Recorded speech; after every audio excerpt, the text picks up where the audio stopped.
শুভ সকাল বন্ধুরা, সবাই কেমন আছেন? আমি শুরু করছি আমার নতুন আরেকটি ব্লগ। তো দেখুন, একটা মান্না দিয়ে একটু দূর থেকে মান্না দিয়ে একটা গান শোনা যাচ্ছে। খুব ভালো লাগে এই গানটা, সবার ভালো লাগে এই গানটা। তো দেখুন আমার গাছের ফুল সকালে, এদিকে কাক ডাকছে পাশে, খুব সুন্দর কালার ফুলটা।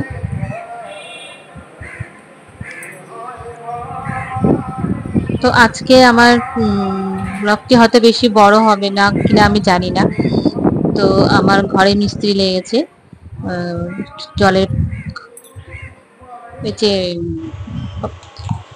মিস্ত্রি এসেছেন, আর এদিকে আমি রান্নাও করছি। তো কতটা কি দেখাতে পারবো জানি না। একদিকে মিস্ত্রি কাজ করছে, একদিকে রান্না করছি। হাজবেন্ড নেই, ওর ডিউটি বেরিয়ে গেছে। তো তাড়াতাড়ি চলে আসবে, এসে খাওয়া দাওয়া হবে একসঙ্গে। তো এই যে ডাল বাড়ছি, বড়া করব। রান্না অন্যগুলো হয়ে গেছে, বেশি কিছু করিনি রান্না আজকেও। আমাদের শনিবার মানে পোস্ত হবে। এই যে ডালের বড়া, পটল ভাজা, ডাল, আলু পটলের তরকারি। তো এই খাওয়া দাওয়া করে আমরা একটু রেস্ট নিয়ে বেরিয়েছিলাম মেয়ের জন্য একটু মার্কেটে। আজকে এখন আমাদের রোজই মার্কেটে যেতে হচ্ছে মেয়ের কিছু কেনাকাটি করার জন্য, একটু একটু করে। আর এই বৃষ্টি পড়ছে তো একসঙ্গে না সব কেনা হচ্ছে না, বৃষ্টির মধ্যে ভিজে যাচ্ছি। সেই ভিজে কাপড় জামা কাপড় নিয়ে কতক্ষণ থাকবো বাজারে। তো দেখুন আজকে এসেছি, এই যে জলের বোতল নেব, যে কিরকম কি পছন্দ হয় দেখি। মেয়ে এসেছে, মেয়ের বাবাও এসেছে। আর এই দেখুন বৃষ্টিতে দেখে গেছেন কিরকম অবস্থা, মানে পুরো ভিজে যাচ্ছি। সেই ভিজের মধ্যে দিয়ে আমাদের কেনাকাটি করতে হচ্ছে। তো এই জন্য, আর আমাদের এই বেহালা মার্কেটে না, মার্কেট যাওয়ার পথ মানে রাস্তাতে দুই দিকে মন্দির আছে।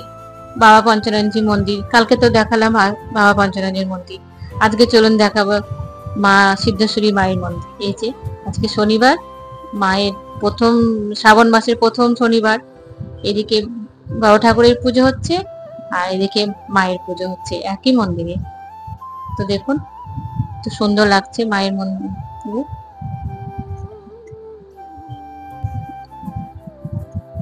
তো দেখুন মায়ের গলায় মালা, এত মালা, সব তো মালা খুলেও দিচ্ছে পাশে, আবার দ্বিতীয়বার করে আবার সব পুজো নিয়ে বসছে, আবার মালা পরাচ্ছে। তো এই যে সবাই পুষ্পাঞ্জলি দিচ্ছে। এই মন্দিরে আমি আসি পুজো করতে, খুব ভালো, মানে খুব শান্তি লাগে এই মন্দিরে মায়ের কাছে বসলে। ভীষণ জাগ্রত মা। তো তারপরে আমরা গেছিলাম শীতলা মায়ের মন্দিরে, এই যে পাশেই আছে।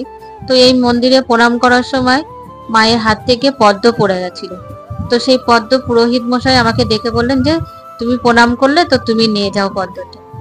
তো দেখুন আমি পদ্মটা বাড়িতেও নিয়ে এসেছি।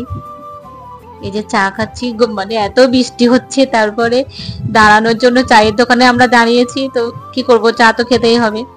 তো চা খাচ্ছি, আর এই যে সেই পদ্ম। তো চলুন আজকে আমি আমার ব্লগটি শেষ করছি। আপনারা ভালো থাকবেন, আর আমার ব্লগটিকে সাবস্ক্রাইব করে দেবেন।